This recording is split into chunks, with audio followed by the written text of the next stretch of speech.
What is up, everyone? I hope you're doing well today. This is Raphael Garcia here for episode number 162 of the MMA Ratings Podcast. I am here tonight with Schwan Humes, who was missing last week, but he's back. Don't worry, everyone. He is not trapped in the closet, and we're not talking about the R. Kelly version. Schwan, how you doing there, sir? Let everybody know how what's going. I'm not doing bad at all. Nice to be back on the show. Still surviving. As I told Rafael earlier, I'm in Texas, so either it's going to go really smooth for the next couple weeks, or all hell's going to break loose. One or the other. There's only one of the no in between. One of the two extremes. That's all I got to look forward to. Do you have your zombie apocalypse plan all in place? I mean, I've been planning for years, especially with staying in shape. People are like, "Why do you always running and not eating a lot?" I'm like, because if I have to join a group of humans, they're gonna figure, well, this guy can walk into town for us because he's in good shape. He doesn't eat very much and he's really helpful. So I'm like one of the prime people to stay with the group when things get tough. All the other guys who are kind of lazy and don't want to help and eat a lot, first people gone. First people to leave behind for the zombies. Listen, if I already have my group of friends kind of sorted out, as in when the zombie apocalypse comes, who am I going to band together with, and who are we going to kind of like bring into the group just to use them as bait? I mean, I hate to put it that way, but those friends that ain't working out, that ain't in the gym, that can't do one pull up and all that stuff, nah, man, you might have to be that sacrificial lamb at some point in time. I mean, they wouldn't have a choice. When they start chasing you, they ain't gonna be able to stop. They ain't gonna be able to get away. You're right. You're they're, right. You're right they're about killing. that. You do it. I didn't do it to you. You did it to yourself. You That's all did I it to can say. yourself. So, in that vein of talking about people doing things to themselves, we have a fight weekend after about a month. I think it's been more than a month actually since the last UFC card when they were down in Brazil and we saw Kevin Lee get submitted. We saw Gilbert Burns knock out Damian Maia. We have another slate of fights with UFC 249 scheduled for this Saturday, May 9th, going down in Jacksonville, Florida. And we have a hell of a card to talk about. We will be discussing a good number of those fights and also talking about some new fight announcements from this weekend. We got a listener questions at the end of the show. So let's go ahead and jump right into it, Schwan. Let's talk about UFC 249. And before we jump into the fight breakdowns themselves, which I want to go through without any like interruptions, for lack of a better term. Let's talk about the fact that the UFC is finally revealed. I don't want to say they revealed because the information was leaked via email, but they will be doing COVID-19 testing pre-events. They're going to be testing for the antibodies and also doing the swab test that everyone is. I don't want to say is public because it's not that public, but they will be doing the COVID-19 testing pre-event. There is no word on what they will be doing after event or if any of that will fall on the fighters themselves or anything like that. Nothing along those lines have been covered, but we have gotten information that they will be doing COVID-19 testing at this event.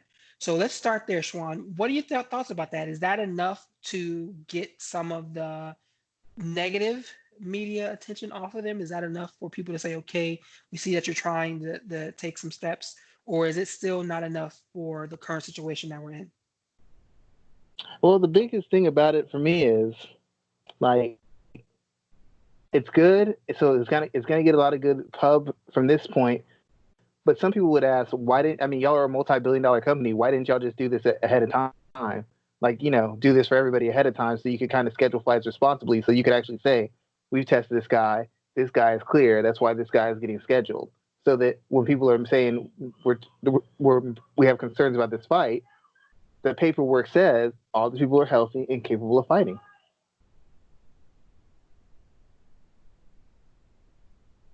So that's a pretty succinct thought there. And what I wanted to talk about is you mentioned why didn't they just do this in advance? I think that question is layered in a multiple different ways because I mean, they're obviously, not paying them, so they got the money. I mean, true, that is one thing. Obviously, they access to testing has been a touch point not only within the sports industry but within the country as a whole. So I'm sure that played a part in it. And I think another piece of it was I I believe we were at a point where testing wasn't enough because the country just wasn't the country wasn't in a position to put on any events. We see states like you just said, Texas is opening back up, Florida is jumping back out there, even though they're covering up their COVID-19 data, but that's another conversation for another day. So I think that they wanted to wait until someone opened the door just enough for them to burst through like the Kool-Aid man. I think that them doing testing is it. I mean, I think it'll be enough to get some people off of their back. The question I keep asking though is if someone does pop up with the COVID-19 test, will that information be revealed? It doesn't have to be the individual's name, but will that information be put out? I think that the hard and fast answer to that is no. The same way we saw with the WWE when Sean Ross Sapp broke that story after WrestleMania, that someone on air, they didn't say who, they didn't say whether it was a wrestler, they didn't say whether it was a someone behind the scene or not, someone like behind the commentator booth, they didn't say whether it was an announcer, someone, a referee, but someone came down with COVID-19 to the point where they were tested and diagnosed with it, and they had opportunity to recover. So you don't know how long they were still active. But the only reason why that information came out is because Sean Ross Sapp got word of it. He was going to publicize that story, and he gave the WWE a couple days heads up. They revealed it. He released the story a day later.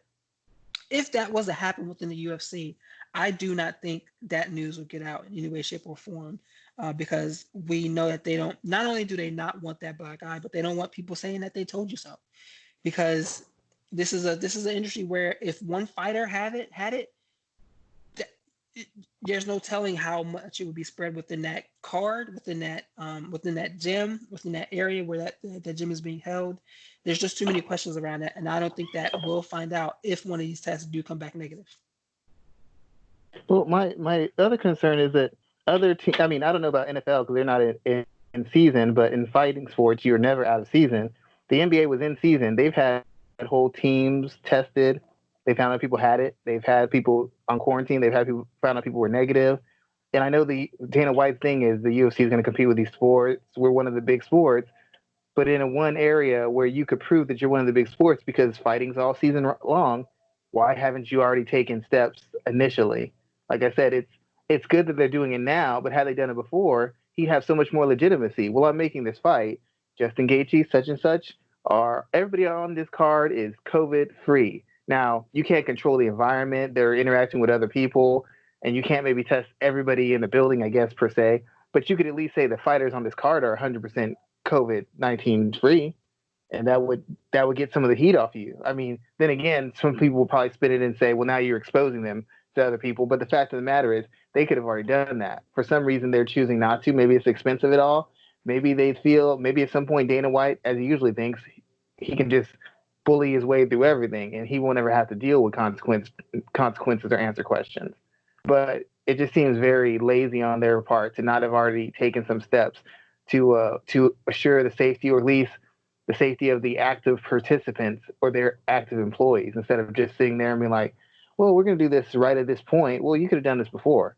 You could have done this before just in a gesture of goodwill that would have set you apart from some of the other places. The other places are paying people their salaries, putting up stipends. You could, well, we're testing all our employees. I mean, that's a big separator. That's an expensive cost. That's something the fighters will remember moving forward. So yeah, I think that will be a story that will not get as much coverage as it did earlier, but I think it's a conversation point that will be intriguing, especially as we find out more after the event goes down. But with that in mind, let's turn our mind and turn our eyes to this fight card where we have a number of stacked fights. We're not going to talk about every single one. I picked out 8, 1, 2, 3, 4, 5, 6, 7, 8 that I would like to focus on. And let's start with this main event where we have Tony Ferguson and Justin Gaethje, a fight that I think people should be excited about, because no matter what this fight was being booked for, if it was being booked on a Fox card, a pay-per-view main event, if it was being booked anywhere, it would be an exciting matchup. And this is exactly what I think. This is a good introduction back to business for MMA and the UFC specifically, especially if they can get a lot of people watching this fight, because it has the potential to be something that is highlight reel-esque for both men. And that I think is what the UFC wants to really kind of elevate at this time.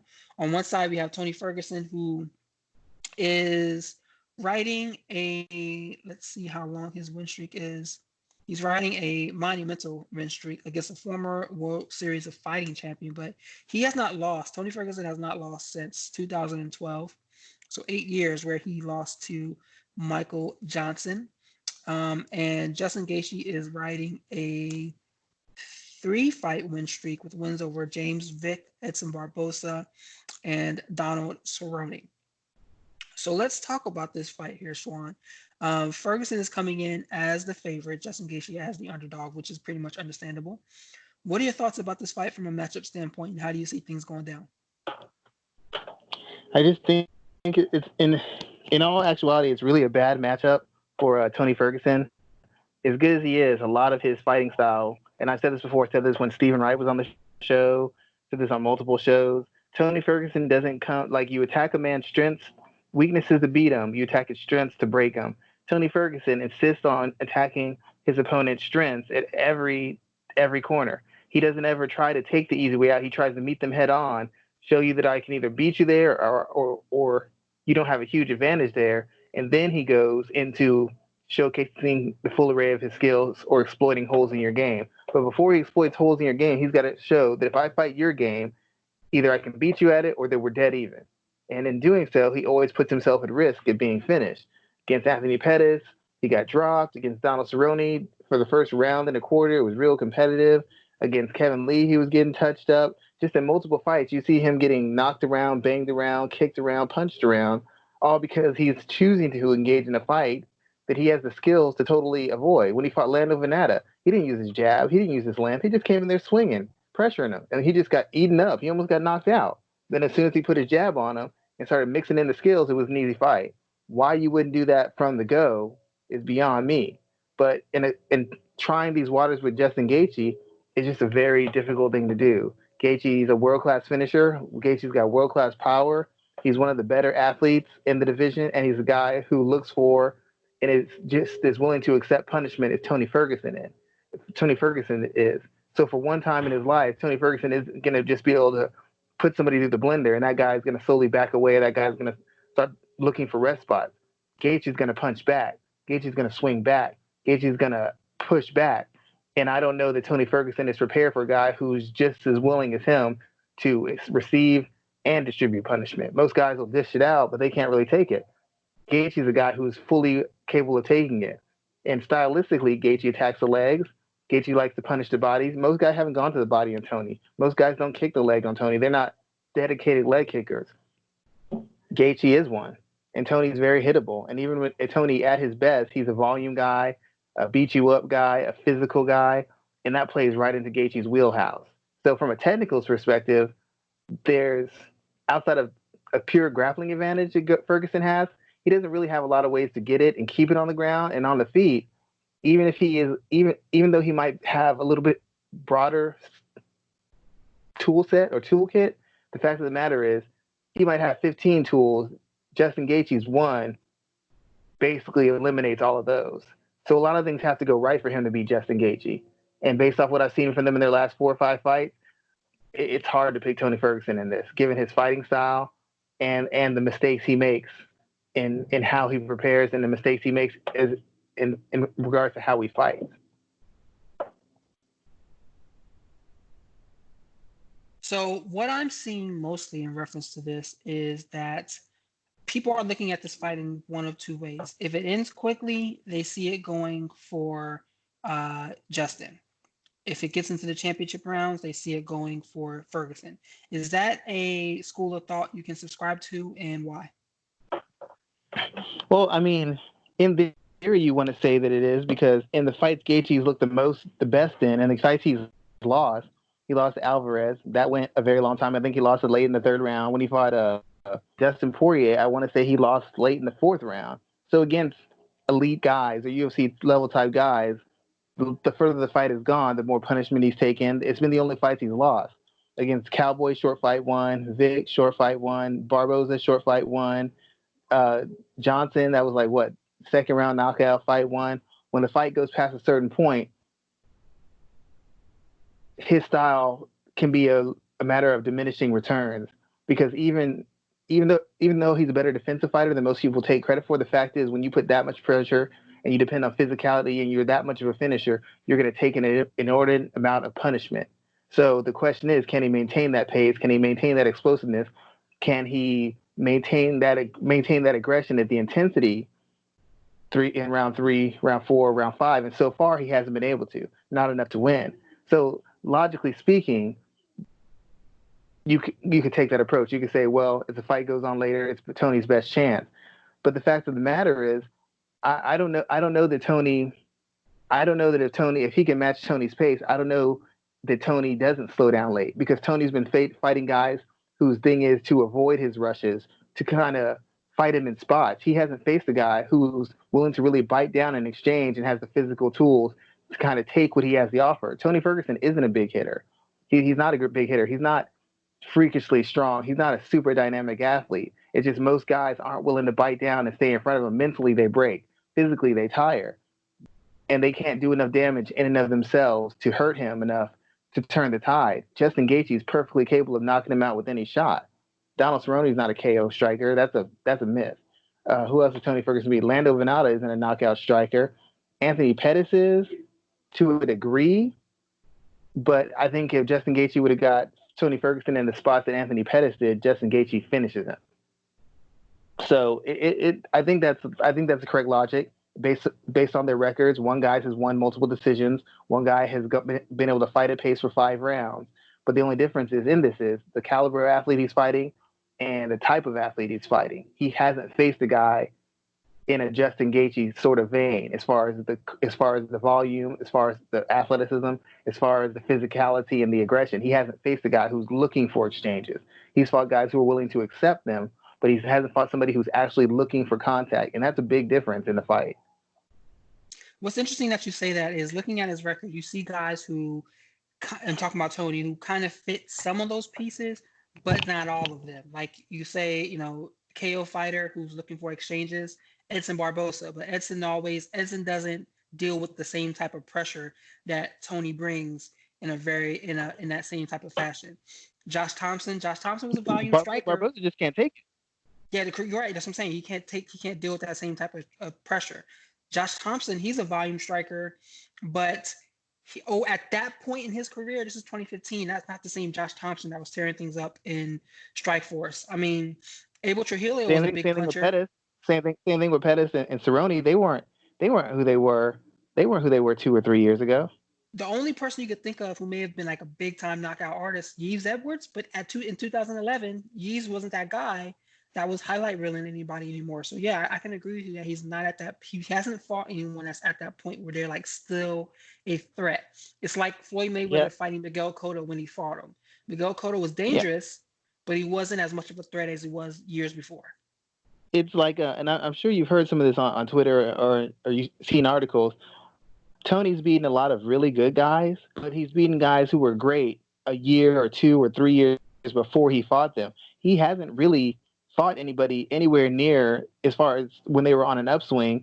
When Justin fought Eddie Alvarez was considered one of the elite at that time. When he fought Dustin Poirier, even though he lost those fights, those guys were considered elite.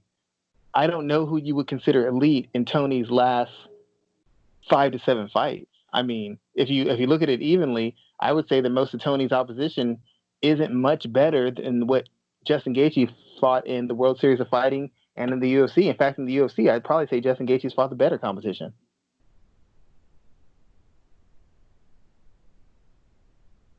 I would agree with that. Well, you said I would agree that Justin has fought the better competition.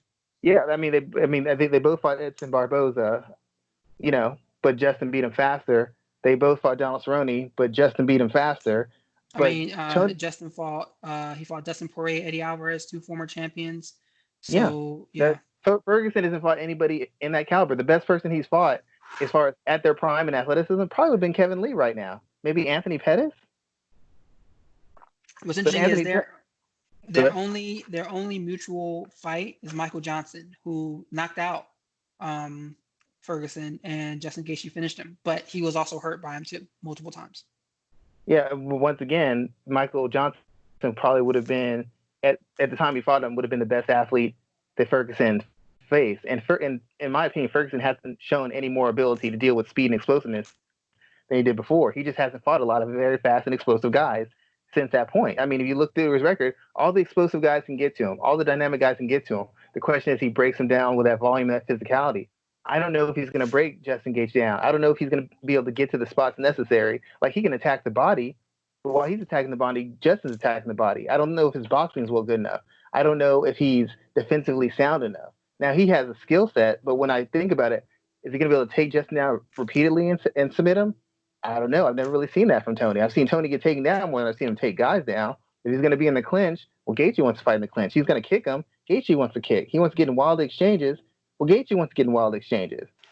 So it's like I'm trying to find a clear place that he dominates him, or where he can get him to the positions he dominates, and it's very hard for me to come up with one. Good thoughts there, sir. Coming out of Saturday, who is the interim lightweight champion, and what do they do next? I would probably say, you know what? It sounds like I'm disrespecting Tony Ferguson. I have a lot of respect for him. I just can't ignore the facts. I'd say it's going to be Justin Gaethje, and then Justin will fight Khabib. When is Khabib back from? I know he's going to be off for a while, right? He can't fight for like 3 months or something. Yeah, he has Ramadan, so it's usually like September when he comes back. So I mean, if Justin has a belt, because I'm not kidding. If he wins that belt, I don't see how he doesn't call it Conor McGregor, and I don't see how the UFC doesn't make that fight. So if he wins, I don't see how it's not Conor McGregor next, unless Conor just wants to go a totally different route. But if Conor beats Justin, and Khabib said he would never fight Conor again until whatever, blah, blah, blah. Fact of the matter, if Conor beats Justin, then he'll say, I've won 2 fights in a row. I beat 2 top-ranked guys, and I beat the interim champ who was on a 4 or 5 win streak, who beat the other guy who was on like an 11-fight win streak. I demand that I need the fight. People have to respect it, and the UFC has their rematch money fight all at once. So I'm going to say Gaethje, and I'm saying he's going McGregor next. I can't imagine him waiting 3 months. Not when that McGregor fight's waiting right out there, and that $2 million payday is waiting right there in front of him. See, the thing is, I think McGregor's going Masvidal next, and that's based off of some things that Dana White has said recently. I think that McGregor's going Masvidal next, but that does not mean that a fight with Justin could not happen before September. Because remember, Conor's been talking about fighting 3 to 4 times this year. So if he wanted to squeeze something in between now and then, if he wanted to fight Masvidal first, and then maybe if he gets the win there, fight Justin, something along those lines, I think that could work. But I think that Masvidal fight is next for McGregor. So as far as Justin goes, I could see him winning that fight, and then maybe sitting out and waiting on Khabib, waiting on a bigger payday there, and or see, Dustin Poirier was supposed to fight Dan Hooker, so maybe there is a opportunity for that fight to get rebooked and him to face the winner there. So there's still some wiggle room. Maybe Max Holloway bumps back up, so there's still some wiggle room in some of these guys that could be moved around who could help fill the void. Yeah, no, I mean, you make very compelling arguments, but I don't see, especially with the way Justin has been talking about Conor, and Justin's manager hates Conor because he also manages Khabib. I don't see how somehow they don't make that fight, because if he beats Conor and then he fights Khabib, that makes the Khabib fight even bigger. Conor beats him and fights Khabib, that's a huge fight. The UFC could essentially get 2 back-to-back blockbuster events with these guys. Justin Gaethje. Let's just throw Tony in there. They could have 3 huge marquee fights back to back. Gaethje versus Ferguson, Gaethje or Ferguson. I'll say Gaethje versus McGregor versus Khabib, or Gaethje versus Khabib. That's 3 primetime, should be big selling cards with no competition, with guys who have huge fan bases and are known for making exciting fights. I don't know if they pass on that kind of money. Those are some good thoughts there too as well, man. I'm not going to disagree with you on that. Let's go to the co-main event, where we have Henry Cejudo defending his bantamweight title against former champion Dominic Cruz, who's coming off of a 4-year layoff. And this is a fight that a lot of people are looking at, kind of rolling their eyes at first, but it's still a fight that has value. It's still a fight that has intrigue. And it's an opportunity for Cejudo to knock off another quote unquote legend, I guess, or it's his opportunity to knock off a legend, one of the big names that he's been looking at fighting. His cringe bullshit aside, that I don't want to talk about here, what do you think about this fight? What would a win do for his legacy in defeating a former champion who has barely been beaten throughout his career? If he was able to defeat him and secure that title around his waist. Before I get into that, I need to know who Uriah Faber's manager is, because if Uriah just would have sat his ass down instead of fighting Peter Yan, he'd have this fight right now. Aldo would have fallen out. Faber would have been the biggest name. Faber versus Cejudo, they would have taken the fight. He would have walked back into a title shot off of one fight. Whoever convinced him to fight Peter Yan should be fired on the spot, because they would have picked Faber over Cruz right now. I guarantee they would have taken Faber over Cruz. All he had to do was just sit there and let the cards fall into place. And by taking that fight, he essentially kicked himself out of having a title shot at Cejudo. I don't care what anybody tells me. They would have taken Faber over taking Cruz for that position.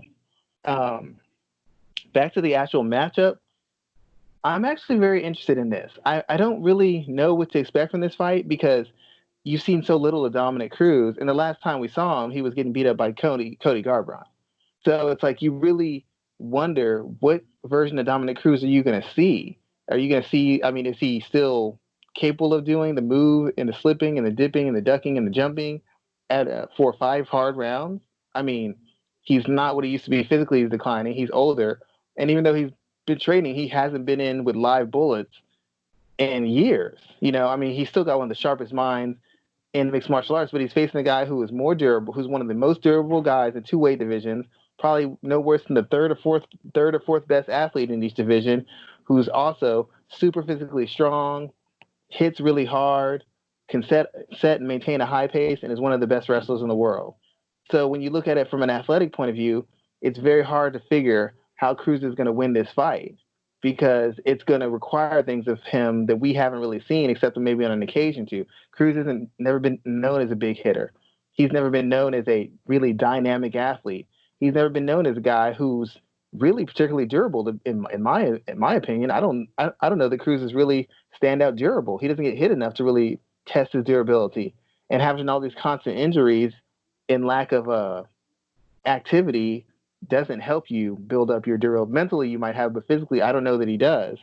My biggest interest in this fight is, how does Cejudo attack this? Does Cejudo come out with his karate stance and try to fight a long game where it's feints and it's parries, and you try to find that one knockout shot or the 1-2 shots is going to put him away, and they fight at range, and it's kind of more of a tactical, strategical battle? Or does Henry Cejudo say, I'm just going to get in his face and physically grind on him and overwhelm him and break him down? In which case, you might see Dominic kind of play the angles and punish Cejudo for his aggression or his over pursuit.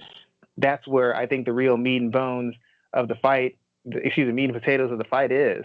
My second question is, my second point is, I really feel that at this stage, Dominic can still be slick, but I really think that you're going to start seeing him really sitting down on his punches a little more and really firing with some power on these shots. I think you might see something closer to the Mizugaki fight, where he's going to come out gunning, because he's physically incapable of maintaining the pace necessary for him to fight the way he needs to fight. And if you saw the TJ Dillashaw fight, you notice he was a little bit more aggressive with his counters. He was sitting down a little more. He was firing a little bit more power when he fought Uriah Faber. He was firing a little bit harder. And I can't imagine that we don't see more of that. As a fighter gets older, his legs start to go, which means those counters become hair trigger, and the heat on those counters get turned up, because you no longer can just dance, prance, and angle away for 5 hard rounds, 12 hard rounds, whatever the format you fight in. You have to be able to fight in spots. And I've noticed in the last couple of fights, Cruz has been fighting a lot more than usual.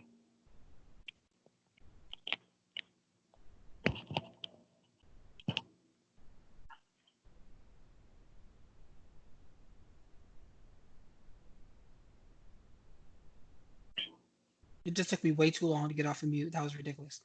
So, what does this do to the middle or the bantamweight division if Cruz gets a victory here? I'm really interested in this fight. I'm interested in seeing how Cruz's footwork, what that does to Cejudo. I want to see what his wrestling can do in that situation because obviously, he's not a better straight up wrestler than Henry Cejudo in any way, shape, or form. But he has good MMA wrestling. I think he's a better striker when it comes to like point strikes. He's going to have the range. I mean, he's going to have so much more range over Henry in this fight here. But so I don't think it's that far-fetched for him to come out with a decision victory on Saturday. So what do you think about this fight here? Do you think that if Cruz wins, it completely fucks up that whole 135-pound division? I mean, he's unranked, hasn't fought in 4 years. What does that do to that entire division? Well, if he wins, it throws the division in it upside down because Cruz is going to do the same thing that Suda does. Cruz doesn't want to fight Jan. That's not a big fight. That doesn't help him out. Fighting Aljamain Sterling doesn't do anything for Cruz.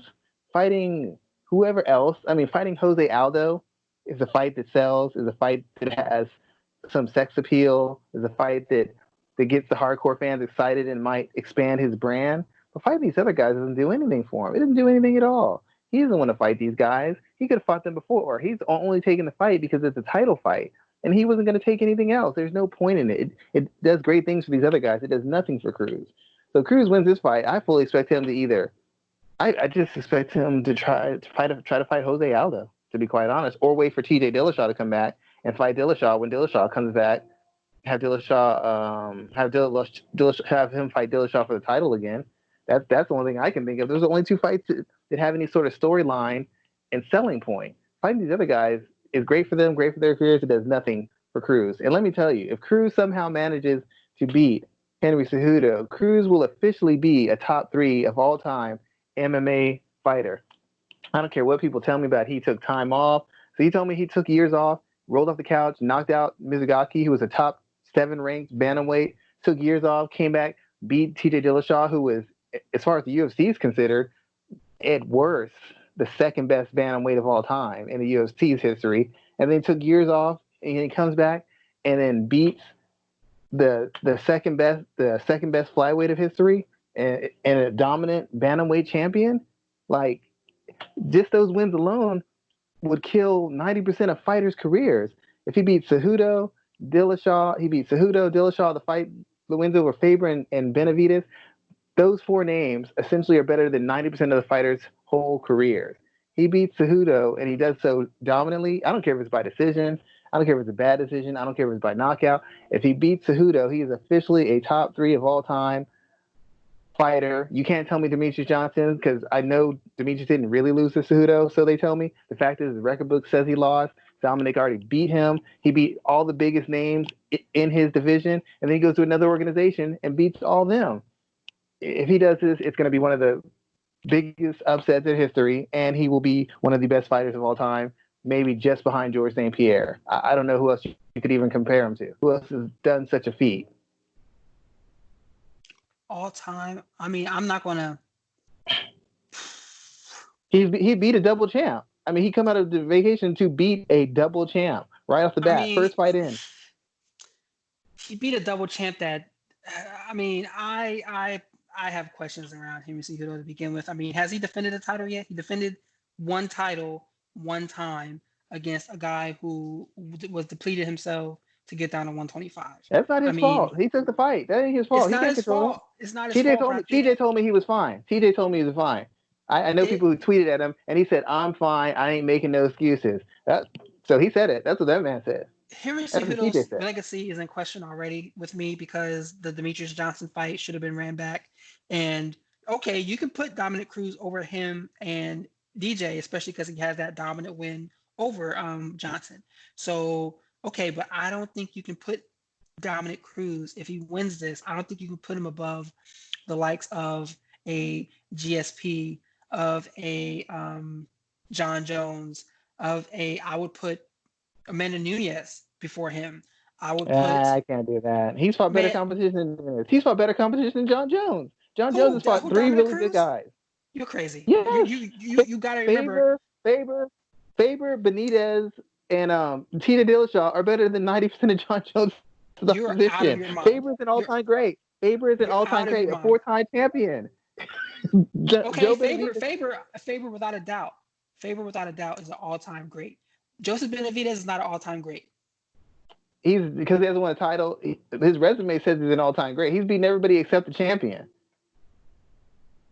I mean, I just Joseph go by Benavidez his is not resume. he's not an all-time great. I'm sorry. There, I mean, there are you a lot. have There are a lot of people who disagree. Okay, we'll take him out. He's beaten Uriah Faber, who was the man, who was number 2 at bantamweight for most of his career, number 1 at featherweight. He beat Demetrius Johnson, who was at one point number 2 at bantamweight and number 1 at flyweight. He beat them both. He beat Cejudo, who was also number 1 at flyweight and number 1 at bantamweight. So he's beat.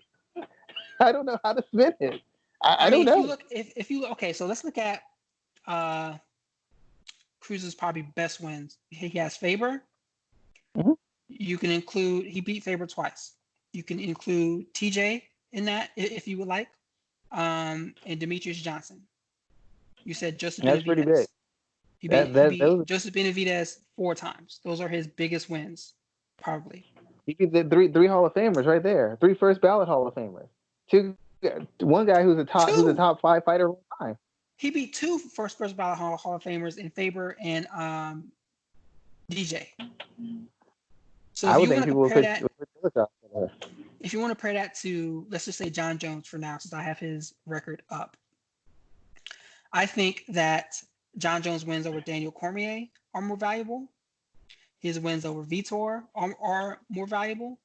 His wins over, or his win over Lyoto Machida is more valuable. His win over Quentin Jackson is more valuable. His win over Shogun is more valuable. Now his current run, I mean, because he doesn't have the division itself doesn't have the depth to really kind of add that anymore. But those first 5 wins during his first title run are more valuable than Dominic Cruz's 5 wins. The only thing I would say is he beat Faber when Faber was close to his peak. If he beat Cejudo, he's beaten the best Cejudo there's ever been. He beat Dillashaw at his peak. He beat Joseph Benavidez when Joseph Benavidez was close to his peak. A lot of Faber Jones wins wasn't are at on his those peak guys. anymore. Faber's peak was When he down. when he The beat him, first one was when was the first one? When was the first time Dominic Cruz beat so let me see something real quick. in the Dominic Cruz, UFC, like 6 years ago, 7 years ago. It was a while. because Faber won the first one. Yeah, he won in WC and they rematched in the UFC for the title. Because what I'm saying is Faber hasn't been at his peak since Jose Aldo got his hands on him. You could say that, but Faber has gone on like 2 8-fight winning streaks. He was like the number 2. He was the number 2 guy in the bantamweight division for like years. He was wiping the floor with everybody except Barao and Cruz. He was kicking the hell out of everybody. There was nobody he wasn't beating at bantamweight except for Cruz and Barao. He was stomping everybody at bantamweight. He went on like a 6-fight winning streak. Lost his title shot. Went on like a 5-fight winning streak and got another one. Like he's been going on the streak. His longest winning streak since being beaten by Mike Brown is 4. I really think we're doing one. He lost to Mike Brown in 2008, and then he beat Jens Popover, lost to Mike Brown again, beat Raphael Sunsao, which is a big win, lost to Jose Aldo, beat Takeya Mizugaki, beat Eddie Wineland, lost to Dominic Cruz, beat Brian Bowles, lost to Renan Barao. Then he won 4 against Ivan Menjivar, Scott Jorgensen, Ilori Alcantara, Michael McDonald, lost to Renan Barao again, wins 2 more, loses to Frankie Edgar, beats Frankie Saenz, loses 2 more, wins 2 more, and then he lost to Peter Yan. He hasn't been on a run like you're talking about since before 2008. I would say he essentially cleaned up the bantamweight division. He beat everybody else. He didn't. I mean, I know he's popular, but people keep acting like he wasn't beating ranked guys. He was beating 1, 2, 3 big guys in a row. He was beating higher ranked people. His most valuable win since losing the title, Eddie Wineland, who was a former champion, and Michael McDonald, who he fought Michael McDonald when he wasn't at his peak anymore either. I would have thought Mizugaki, because Mizugaki was everybody gives Cruz a bunch of credit for winning that. He beat Mizugaki first. Correct. And Takeya was doing the damn thing still back then. I don't know. Well, maybe not, because he's been trading wins and losses since 2009. It's hard for me to look at it differently because a lot of guys have people who were like when the Rampage was fighting Jones. I mean, he just didn't seem like Rampage anymore. Shogun was That wasn't clearly peak not the Rampage. same guy. That wasn't peak I don't Rampage. think. I think that was peak. Not that wasn't peak Shogun, but he had more in the tank than Rampage did for sure. It could be. I'm gonna put him. I'm gonna put him no worse than top 3, maybe top 4 for stretch. Those are just, and those are multiple wins, and he's been fighting guys who've had a lot of experience fighting him. He just not just beating them one. He's done a bunch of rematches. He's fight this guy, let me fight him again. Fight this guy, let me fight him again. And he keeps beating him. He keeps beating them decisively. The only person who's anywhere near that is Jones because he gives people rematches. Most other people aren't fighting rematches and winning them. I can't say there's too many other fighters who had a better run in their division because he never lost the title in the first place. He lost due to injury. He's one guy who can say, I've never actually lost my title. Him and Jones, he's never lost the title. He didn't lose it until he got it his second time getting it. Yeah, when he got his title, he didn't lose it. He got hurt, and so Barral took over and TJ took over. He didn't lose the title until he fought Cody Garbrandt. That's after he won it a second time. Yeah, he was stripped. I mean, I'm sitting here thinking I already got 5 names that I would put ahead of him. I don't know if you beat a top 3 of all time fighter, I have to consider you better than most people because Demetrius Johnson, top 3 of all time. We can talk about time, but if you're gonna tell me peak Rampage was that, then that to me that means peak Rampage wasn't that good because he was never as good technically as Demetrius Johnson. Even at Demetrius Johnson's worst time, he was a better fighter as far as skills.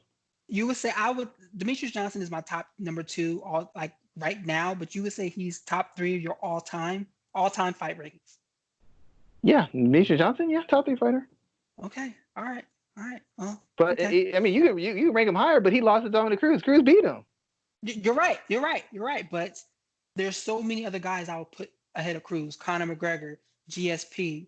I said Amanda Nunes, and I stand on that. John Jones. You may even be able to put Daniel Cormier ahead of that. I can't put Daniel Cormier. Especially if Cormier finds a way to beat Stipe if they ever fight again. But that's neither here nor there. I don't think that's going to happen. Let's talk about, since we're talking about heavyweights, let's talk about the heavyweight fight this weekend where we have Francis Ngannou versus Jared Rosenstruck.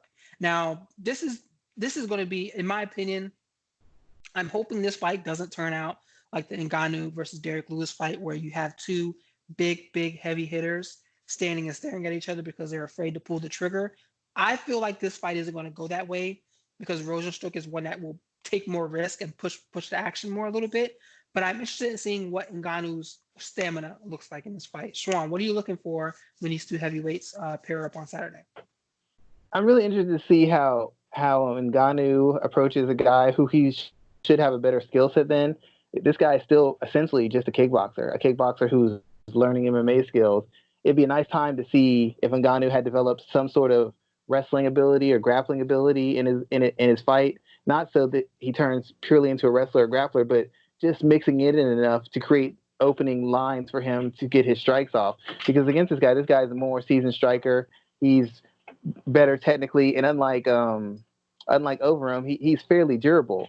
So it shouldn't be as easy for Ngannou to land kill shots the way he wants, unless he has kind of a layered attack.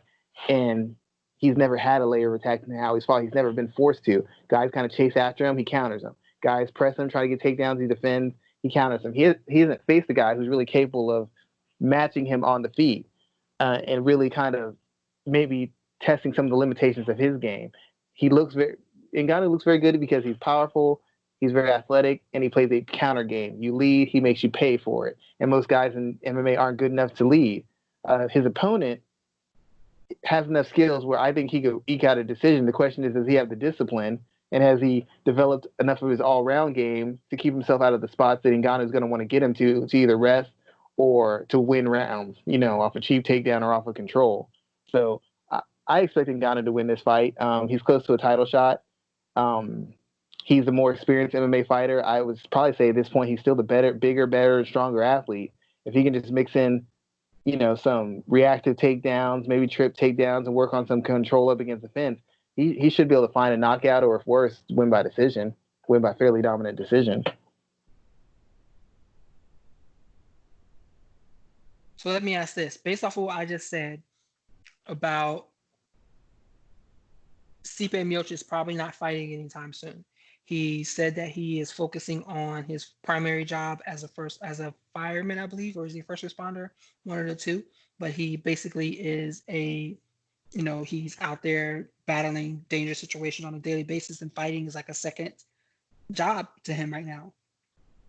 If he, draws that thing in the line where fighting is secondary to him right now and defending that title is secondary, it will be almost a year since he's won that belt. Let's see, when did he regain that title? He regained the heavyweight belt on August of 2019. So, I mean, we're coming up on a year quickly. Should the UFC strip him, and is the winner of Ngannou versus Rosenstruck on the short list of being in position for a interim title shot? I would say, especially if Ngannou wins it, they wouldn't mind making an Ngannou versus Daniel Cormier kind of fight, because either way, whoever wins that fight sets themselves up to fight Stipe. Stipe and Ngannou have history. Stipe's beaten him decisively. If Ngannou gets past Cormier, that sets the stage for Stipe for a rematch. If Cormier wins, then he wins an interim title fight. Him and Stipe are 1-1. It sets the table for a big money fight between Stipe and Cormier at some later point. So yeah, I think that's the way it goes. I mean, Stipe's in a position where he's never been one to play ball with the UFC. That's just not what he does. It's not what he likes to do. He's never going to do it. So I'm not saying he doesn't have really good reasons for doing what he's doing. I'm just saying he's never been the guy to be a company man for the UFC. So if they thought they were going to get him to fight on their schedule, they must not know who they're talking about, because he's never been a fan of how they do business or how they treated him before he won a title and after, to be quite honest.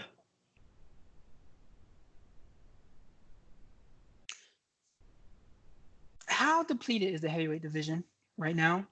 Are there any fights that stand out to you as interesting? Because nothing really stands out to me about this division. I've never been a fan of heavyweight MMA, and this kind of like further cements it that they almost don't have any direction to go in this situation here. So how does this fight stand out within this division as a whole, and what's the future?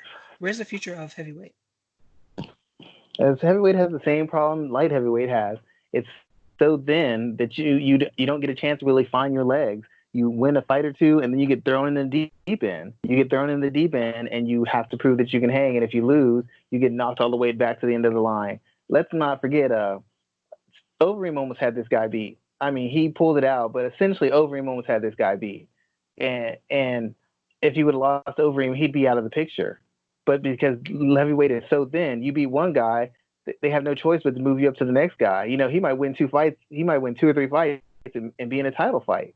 The division doesn't have any depth to it. They're not really developing young talent, because guys can't last long enough because they don't have enough time to get the experience or develop their skills well enough on a big stage for them to be able to handle it when they face quality competition. You have a bunch of guys who are big, strong athletes but have no real sense of the fight game and no real skill development in the fight game. So they just run up to this, once their athleticism is enough, they hit that ceiling, and then they start backsliding.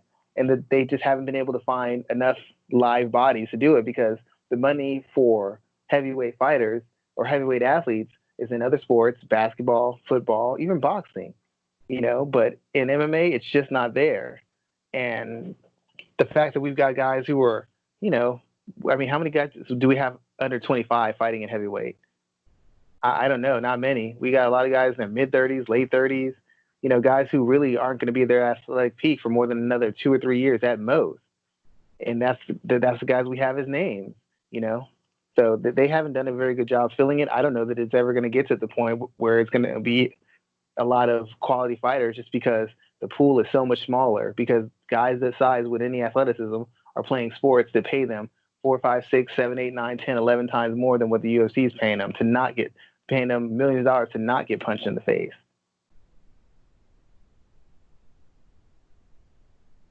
Okay. Good thoughts there, sir. Good thoughts. Let's move on to another interesting fight on this card, man. There's so many different fights to really pick from. Let's talk about this Anthony Pettis Donald Cerrone fight. Now, this is a rematch. And what I want to talk about this fight for is because you have two men that are on a very similar point in their career. They've experienced upsurges, but they're both at a point where they could be on their way out. I'm not necessarily saying out of the UFC, but out of the primary spot where they're considered still a threat. You have Donald Cerrone, who's coming off of that loss to Conor McGregor earlier this year, and you have Anthony Pettis, who's also coming off of a loss. So for Cerrone, he fought in uh, January of this year. This fight in May is his first break per se, his longest break since probably 2018 when he fought in February and then fought in June. Outside of that, or maybe actually his fight, or maybe 2017 where he fought Robbie Lawler in July, lost, and then fought Darren Till in October. Either way, we know we know how busy Donald Cerrone likes to stay, but he's coming off of a loss, coming off of a little bit of a break for Donald Cerrone's point. And Anthony Pettis is riding a 2-fight losing streak where he lost to Nate Diaz, and then he got submitted by Carlos Ferreira in January of this year as well. What are your thoughts about this fight here, man? You have two guys who are at a position where I don't know what's next for them. Pettis has won 4 of his last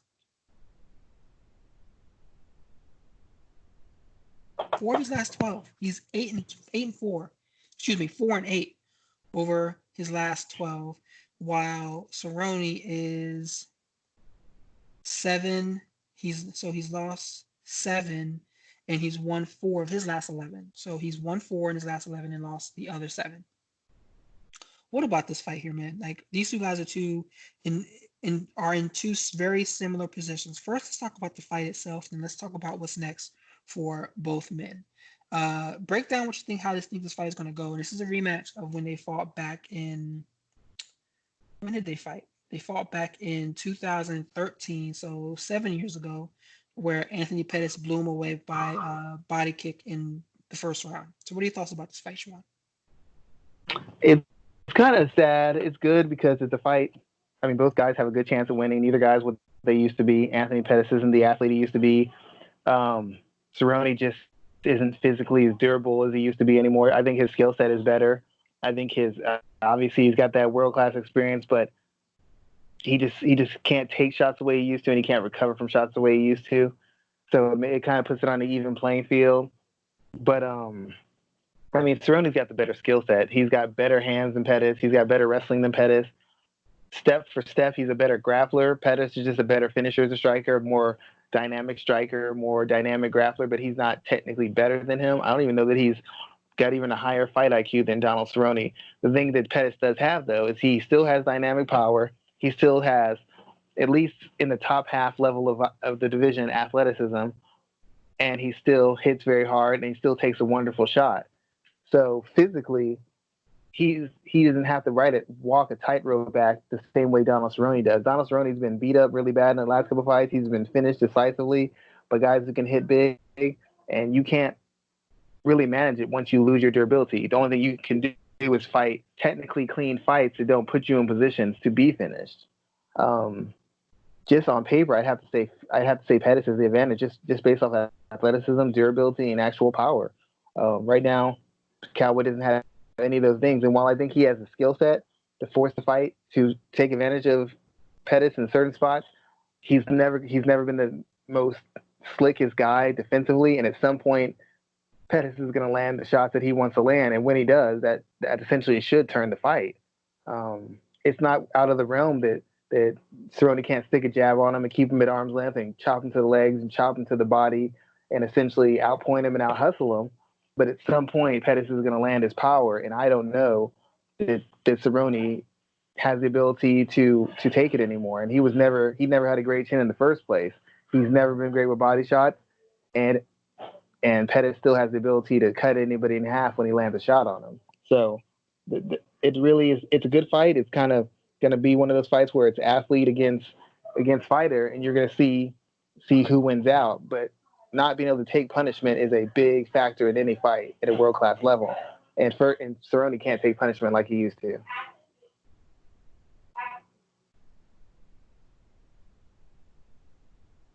So I had an interesting thought about this fight here.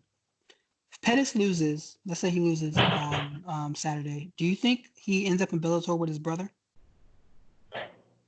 Um, I think Pettis probably should have left UFC like a couple years ago. While he still had some hype behind his name, I think he should have left because he had enough of an impression. He was enough of a star to where he could have gotten the full package right up with Bellator and kind of eased his way into bigger and better fights and put himself back in contention. Um, I mean, after another loss, I guess Bellator is still an option, but had he left, right after Thompson or left earlier on, he would have had a little bit more leverage. I don't know that he wants to fight in Bellator, and I don't know at this point that if he loses another fight, especially if he loses dominantly, I don't know the money available for him in Bellator. I mean, I guess it's a fair shot. It's a fair shot, but it I don't know if I see it right now. I think if he loses another fight or two, I think he really needs to consider retiring. Interesting. I wasn't expecting that answer. I really thought that you would be on par with him moving over to Bellator for sure. I thought that that was pretty I'm interesting. not against it, but it's like when Roy Nelson had the chance to leave to go to Bellator and he re-signed with the UFC. He was at his highest peak. He was coming off of wins, even if he had a loss, it was only like one or so losses in his last couple of fights. He had been performing well. He was in a better position. After the Stephen Thompson fight, Pettis was in a better position. After beating the Bronx, he was in a better position. It's like he just kept putting his faith in the UFC, and right now he's not the athlete he used to be. It's harder to sell his fight, and it's harder to sell him because he hasn't looked great in a lot of his fights recently. So I just feel I'm not against it. I just feel like it's a move that should have been made earlier while he had some power and he had some leeway and he had some leverage.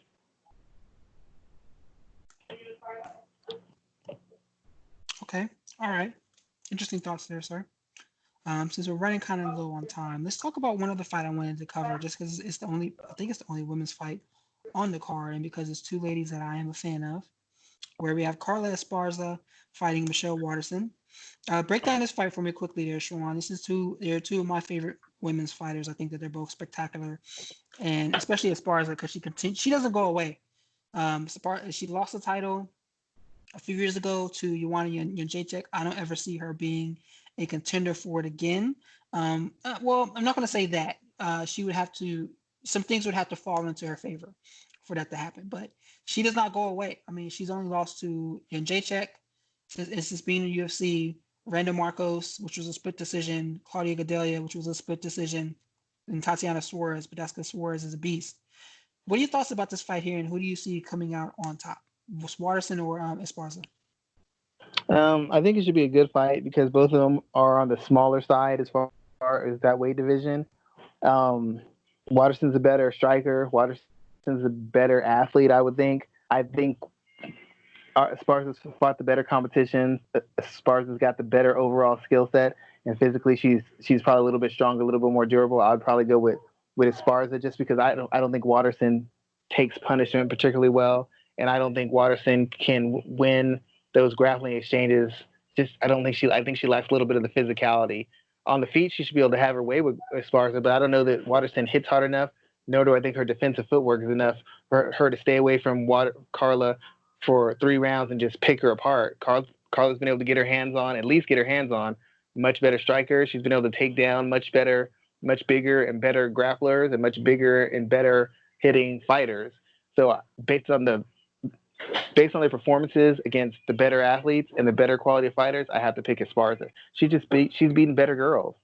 It's a good matchup for Carla and it's a good matchup for Waterson because she's facing a girl who's not a great striker, who's not a dynamic finisher, and who isn't a great athlete. So she has spots she can attack, and she has spaces where she'll be safe in. I just think the physicality, the pace, and those grappling exchanges will be the difference. I think as far as a wins a decision, she might get a stoppage, but Waterson's pretty tough, so it'll probably be a decision win.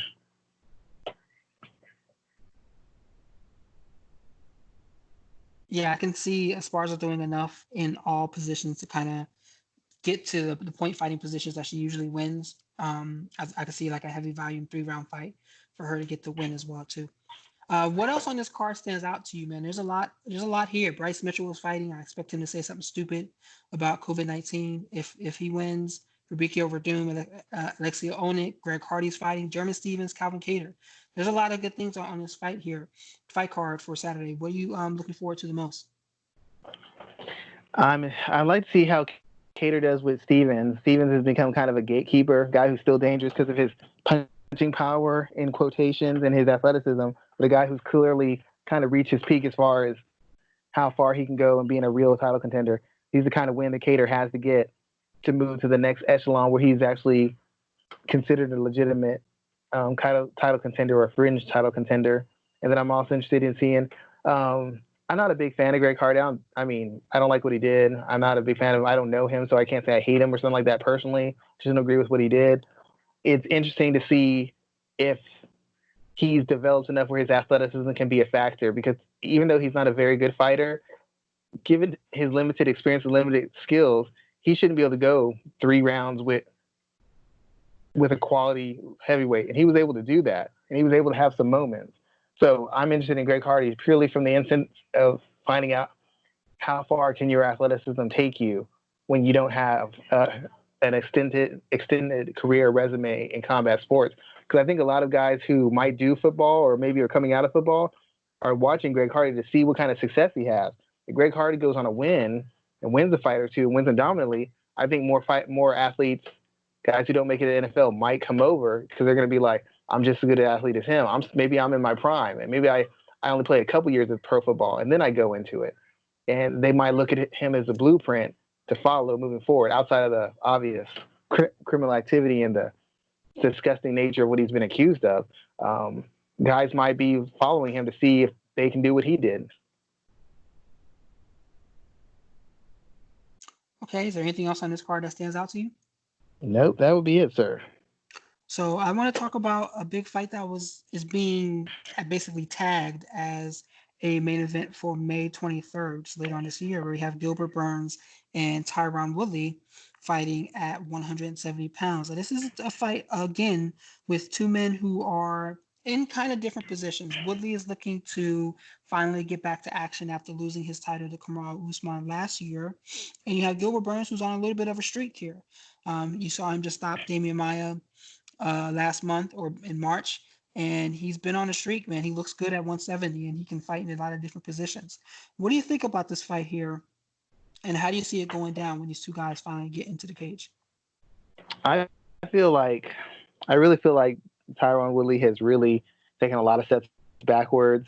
I said before, once he lost his belt, that the act he had and the kind of image and the stuff he talked wasn't gonna go over nearly as well as he used to, and it didn't go over very well when he was champion. And it's weird how he's essentially been pushed out of the contender spot or pushed out of the ring, a circle of name welterweights. Like nobody really talks about Tyron Woodley as a name. A guy like Gilbert Burns is calling him out. Leon Edwards has kind of given up on him. He's not really interested. Colby Covington's not really interested. Jorge Masvidal isn't really interested. Kamaru Usman isn't really interested. Usually a heavyweight champion, even a champion, even if they get beat dominantly, they get a rematch. And Woodley wasn't even considered for one. And none of the guys who fought for the title recently or were close to the title want to fight him. They have no interest in him. Like nobody wants to be a part of it. Nobody wants to engage in it. Nobody's demanding it. They're just like, oh, let him go. Any other fight, somebody else would be like, let me get that guy. He used to be a champion. I want him. Who's calling out Woodley? Nobody wants to deal with him. And so it's really shocking to me how far he's fallen as far as his importance in the fight world. As far as the fight, it should be a fight Woodley can win. He's a better athlete than Burns, even though he's declined a little bit. He's still a knockout puncher, striker when he wants to be. And as good as Burns has been, I don't know that Burns is a really high-end wrestler. I know he's a better grappler. I know he could finish Woodley on the ground. I know he could probably finish him in transition, but I still think that Woodley's perfectly capable of landing 3 or 4 big shots in a fight, winning around on wrestling, and then winning around on wrestling, or just landing 1 or 2 big shots and basically knocking Burns out. If Burns beat him, I wouldn't be upset by it because Woodley's got a very limited skill set. I just think that his limited skill set still can expose the holes in Burns as far as Burns' physical durability and Burns' defense. It's really not there. And I don't know that he fights at a high enough pace to exhaust Woodley. And if he does fight at a high enough pace to exhaust him, he's going to catch some heat.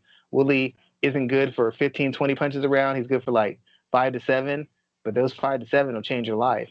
Ask Stephen Thompson.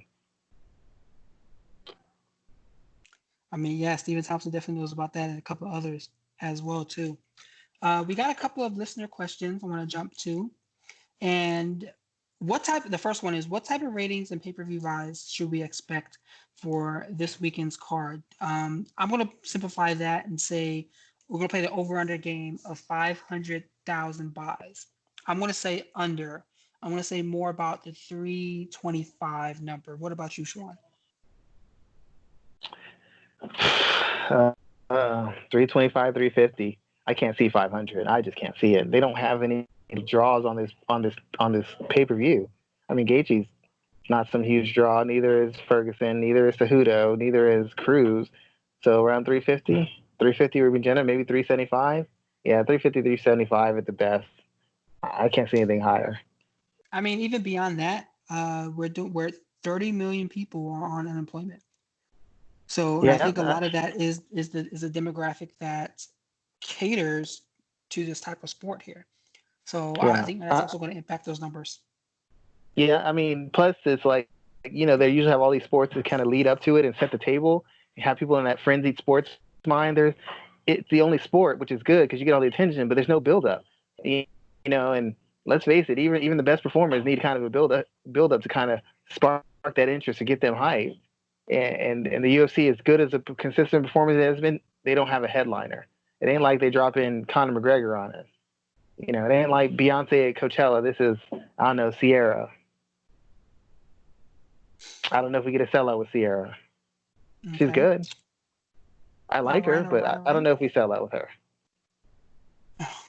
I mean, you can't be taking shots at Sierra because now her music's going to be stuck in my head. But that's I'll come back to that at a later date. We'll talk about that later. Where she fit. Once you step yourself away. We'll argue where Sierra fits in the top 5 of all time of the late '99, early 2000 R&B singers. We'll have that argument at a later date. And if your answer isn't Aaliyah as number 1, I will fucking fly to Texas and fight you myself. But you don't have to worry. I agree with you. Even though she threw me and my friend out of a private club performance, I still like her. You probably deserved it. Well, my friend booed her. And I was like, dude, what are you doing? Security came and got us with the quickness, dude. See, if I would have been her security, I would have woke up in an underground fight club. Yeah, I was like, dude, they could have killed us. What were you thinking? I don't want to hear no excuses. I'm like, I'm not going anywhere with you from now on. Don't call me for nothing. Don't call me, period. We are no longer friends. Haven't talked to him in like 15 years since then. I would have to fight you over that. So this is an interesting question I got in reference to this too, because the UFC is planning on doing a whole bunch of shows. They have this one on the 9th, 13th, 16th, and then the 23rd. At what point will fight fans be burned out? Because people often talked about the oversaturation of MMA when UFC was basically having like 3 fight cards, a month, 3 or 4 sometimes. In some instances, people were talking about oversaturation. Do you think fight fans will get burned out from all of these fights in such a quick turnaround like this, or is there, or would that not be as much of a problem as some people think? I think they can because they don't have enough top-notch matchups to make that are going to keep their interest, that are really going to spark the interest. I think they should go to like 1 or 2 cards a month and try and make them the best cards possible. That's what I think they should be doing. Hell, I might even say they should just go back to 1 regular card, 1 pay-per-view a month, and just try to get the best, most appealing fights possible. You can't run these many cards, especially with these circumstances. What if somebody gets injured? What if somebody gets sick? It's just too much. You're not managing the world we're in. Pick your spots, cut down on the cards. I mean, there's not going to be other sports going on for a while anyways. You're still going to be one of the best watches. Just do whatever you can to manage it, because you have too many fight cards and you bring in a person last second and somebody ends up getting corona. It can go really bad. You need to have as a controlled environment as possible with these fights, and trying to overflow with 5, 6 events a month or 7, 8, whatever they're doing. That ain't it. Me personally, I don't think that's it. So do you think fight fans after the 23rd will be like, okay, that's enough, I need a break? I mean, yeah. I mean, well, the fact of the matter is that they don't have really big selling. The hardcores are going to be there, that 100,000, 200,000, 250,000. It's will the people who really take you past that, will they be interested? I think the answer is going to be no. I don't know that they can come up with that many fights I have to see. That's what we're looking for, fights you have to see. It can't just be okay matchups. I don't want to see Rose Namajunas versus, I don't know, whoever. I can't even think. I want to see name matches. I want to see exciting matches. I want to see the matchups. If I'm going to get a Super Bowl, I want the best possible Super Bowl possible. They could just put it together. I want the two biggest names. But we can't be guaranteed we want to see the playoffs. I want to see Kawhi versus LeBron. I want to see LeBron versus, I don't know who's coming out, Giannis. That's what I want to see. If I can get that guarantee, I get that. And in fighting, you set the cards. But if you're just going to give me, the Lakers versus Denver or Portland in the first round, I don't really care to see that. Most casuals aren't going to care to see that. You got to have something that gets their interest. And I don't know that they can continue for 4, 5, 6, 7, 8 card to give you the best, most exciting, most appealing fight. I don't think that's possible right now. And I think people will be burnt out unless they're giving them big stand-up events. And I don't think the UFC can generate those right now. Okay. All right, sir. So with that in mind, let's go ahead and close the show out, man. Let everybody know what you're working on and where they can catch your content. You can always find me on Twitter, Black Jordan Breen. As usual, I'm always talking fights, letting in my little comments about camps or fighters. Still doing research for the Black Widow article that'll be whenever that movie comes out. Somebody told me it comes out at some point. I didn't keep track of it. Kind of setting that up, and then I'm just working on some articles, kind of addressing some of the mistakes camps make in preparing their fighters. It's things that nature, more like a deep dives into the culture and the thought process that goes into developing fighters that's resulting in fighters not getting better and ultimately losing. Good stuff, sir. I am working on a couple of different podcasts. I'm doing a retro review. I'm not going to call it that though, because that's stolen from someone else. But that's just an idea of what I'm doing on the top 10 WWE matches from the 2010s. I did the first one. I got to post that. I got to kind of record. I'm going to watch them live. Actually, that's what I'm going to do. At first, I was just going to do a podcast of my reactions, but I'm actually going to flip that and watch them live and take my reactions, because a lot of these I've seen. There's a couple I haven't, but because there was a brief time where I stopped watching wrestling. So that's really the main thing I'm going to be doing. And then I'm probably going to switch this over and have you and I start doing some retro reviews for past fights, both boxing and MMA, and some others as well too. And just sit down and watch them and kind of record our reactions. So that'll be something that'll be going on as well too, Schwan. So keep an eye out on that in the near future.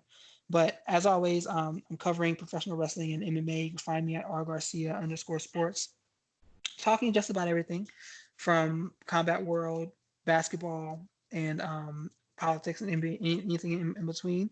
Speaking of basketball, Schwan, what did you think of episodes 3 and 4 of The Last Dance? Or are we on episodes 4 and 5? I don't even remember. Whatever number we are. It's just interesting watching it. A lot of it is stuff that was previously discussed. It's just interesting seeing Michael's actual feedback in real time now to what happened. But it's just interesting seeing the differences between basketball, how much has changed. And I still think Jordan would be one of the top 5, top 10 players right now. I think Barkley would be one of the top 10 players. I know people forget that Charles Barkley was a great player because all they know of him is being funny and getting dissed on TV by Shaq for not winning a championship. But Barkley was at one point no worse than the second best player in the league. That dude right now, with all the spacing and no defense and no hand checking and no physicality, I don't know what he might do to the league right now. I don't know what Charles Barkley would do right now. He would be bodying people. I'll tell you that much. He was scoring 27 points without shooting like 1 to 2 threes a game, averaging 27 points, 10, 11, 12 rebounds, 4 to 6, 7 assists a game. Like he could really. It's like if Draymond Green had athleticism. He could do everything Draymond does. He just had the athleticism and scoring ability. Like people just don't appreciate how good some of these guys from the past were. Magic Johnson, Larry Bird, still slow. Larry Bird would be killing people right now. Larry Bird would be killing people. He would still be averaging close to 20-some points a game, just off shooting ability alone. Like people don't study the game, so they don't really know anything more than what they know right now. They don't understand how good some of these guys were, and it's good seeing people have to go back to some of the tried and true techniques of the game to expand their games from where they are right now. Because right now it's all to the rim and 3-pointers. People don't do triple threat. Their footwork is crappy. I say this as a guy who trains high school and college players. I do this in my spare time when I'm not helping fighters, so I know what I'm talking about. And most people you can't talk basketball with. So I'm glad to see some of the old fundamentals being brought to current times now. So a couple things, man.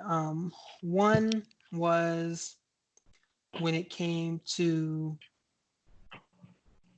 Larry Bird. I hate Larry Legend. I do. I have my reasons. But I forgot about this, but I was reading about the time the dude played with his left hand just to keep his right hand, just to rest his right hand and do scored a triple double, or he ended the day with a triple double. That, like, when you're that good, like, that just makes me so mad. How do you go out there and say, I'm going to play with my offhand and fuck around and get a triple double? So there's that. Like these guys knew how to play. They really knew how to play. They weren't just could jump and slam the ball. They knew how to play basketball. And there's a lot of guys don't know how to play right now. They're just big, strong, long athletes. So there's that question. And the other was, what would you give and who would you take if we got an MMA match between Jordan and Isaiah Thomas?